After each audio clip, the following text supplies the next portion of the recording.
House lawmakers focusing on victims of violent crime and repeat offenders at a field hearing in Charlotte, North Carolina. Logan Frederico was only 22 years old when she was fatally shot during a home invasion at a house in Columbia, South Carolina. She went to USC to visit friends there, and her grieving father was at the hearing calling for immediate action. This is part of what he had to say.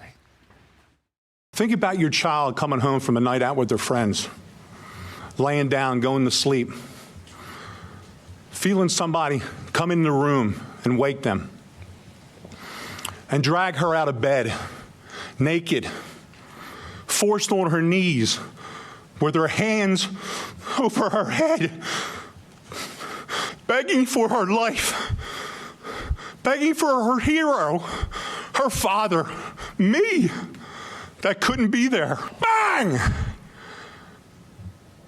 Dead. Gone.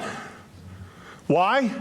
Because Alexander Devontae Dickey, who was arrested 39 times, 25 felonies, was on the street. You need to fight for the rest of our children, the rest of the innocents, and stop protecting the people that keep taking them from us. The man with all that courage is with me now. Stephen Frederico, good morning to you, and I'm sorry for your loss. I know you're living with a tremendous burden, and I think you found your voice. The first thing I want to say is that these were House members, Republicans and Democrats, who left Washington, D.C., subcommittee, that came down to Charlotte, North Carolina to hold that hearing. I applaud them for doing that. But how they find a resolution to your matter is an entirely different debate. I have a question for you. Did you get an answer that was satisfactory, that would be sufficient enough to live up to the life that your daughter had here on Earth? No. I've got some great answers from one side, and the other side was more concerned with money and where it was coming from and who was taking it.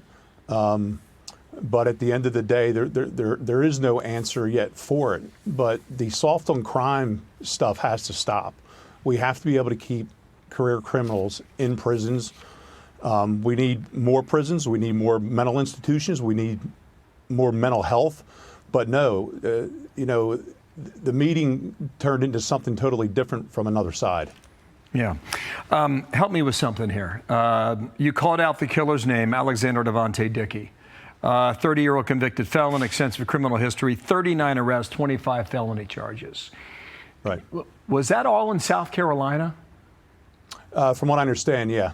A couple counties, I think 23 of the felonies were in Lexington, and I think the others were in Richland County. Okay, so that's the central part of the state, primarily, is your understanding. And he spent, 600 days in prison? Right, 600 days, and if he would have been prosecuted properly and sentenced properly, he may have done over 140 years in prison. Wow. So the parties are divided here. Republicans are saying your lenient policies and the judges have allowed this man to walk time after time. And Democrats are saying the local prosecutors are understaffed and they're overwhelmed and you need more money. Can they both be right? No, absolutely not. The Democrats are wrong. It takes a judge and a solicitor to make those decisions. It took 10 minutes to find out that Alexander Dickey was a career criminal and what his extensive record was. They didn't bother to do their homework. That's the problem. It's not because they're understaffed. It's because they just didn't do the work.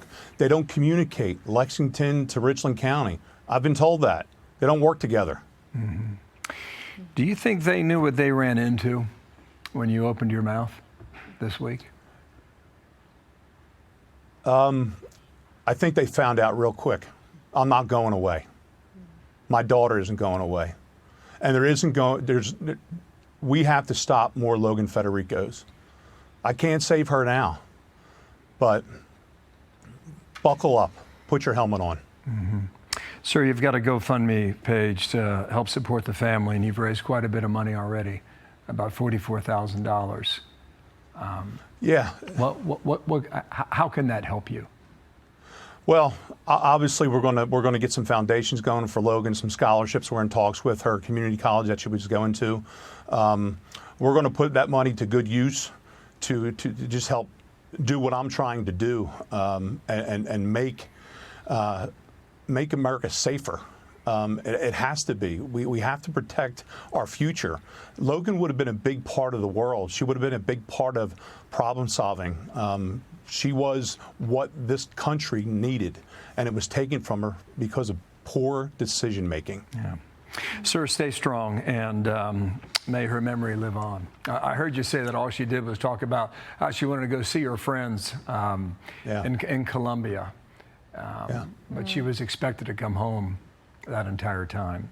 Sir, keep fighting, and we'll stay in touch with you, okay? Thanks for keeping her memory alive. Thank you, Stephen. And thank you for keeping her memory alive. I appreciate it. You're welcome. Thanks for coming on. I'm Steve Doocy. I'm Brian Kilmeade. And I'm Ainsley Earhart. And click here to subscribe to the Fox News YouTube page to catch our hottest interviews and most compelling analysis.